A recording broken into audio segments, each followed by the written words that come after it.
മീശയിൽ എത്തരത്തിലൊരു മ്യൂസിക്കാണ് ഉപയോഗിച്ചിരിക്കുന്നത്? അതിന് total freedom ഉണ്ടായിരുന്നു. ആ കഥ കേൾക്കുമ്പോൾ തന്നെ ഒരു ഇനീഷ്യലി അതൊരു അർബൻ ഏരിയ, അവിടുന്ന് പിന്നെ കംപ്ലീറ്റ്ലി കാടും കാര്യങ്ങളൊക്കെ ആയിട്ട്. അപ്പം ഞാനും ഇങ്ങനെ കാടും പരിപാടിയൊക്കെ ആയിട്ട് കുറേ യാത്രയൊക്കെ ചെയ്യാറുള്ളതുകൊണ്ട് എനിക്ക് ആ അറ്റ്മോസ്ഫിയർ എനിക്ക് ഇഷ്ടപ്പെട്ടു. ഞാൻ അങ്ങനെ ഒരു പടം ചെയ്തിട്ടില്ല.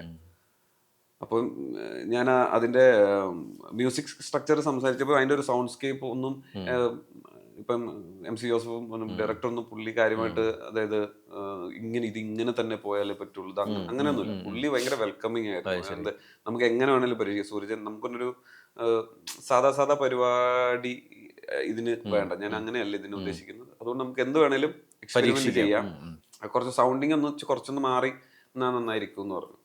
അപ്പോൾ അതൊരു ഇൻട്രസ്റ്റിംഗ് ആയിരുന്നു. അപ്പോൾ ഞാനൊരു ഭയങ്കര റാൻഡമായിട്ട് ചില ടോൺസ് ഒക്കെ സ്കോറിങ്ങിലൊക്കെ യൂസ് ചെയ്തിരിക്കുന്നത് റാൻഡം ടോൺസ് ഒക്കെ യൂസ് ചെയ്തേക്കുന്നത്. പിച്ചി വീട് പോലത്തെ അങ്ങനത്തെ പർട്ടിക്കുലർ സാധനത്തിൻ്റെ ഒക്കെ ഞാൻ സാമ്പിൾ ചെയ്തെടുത്തിട്ട് അങ്ങനെ അതും കുറച്ച് ചില റിതം സൈഡൊക്കെ അങ്ങനെ യൂസ് ചെയ്ത് അങ്ങനെയൊക്കെ ജെല്ലാവാൻ വേണ്ടിയിട്ട്. അപ്പോൾ രസമായിരുന്നു ചെയ്യാൻ.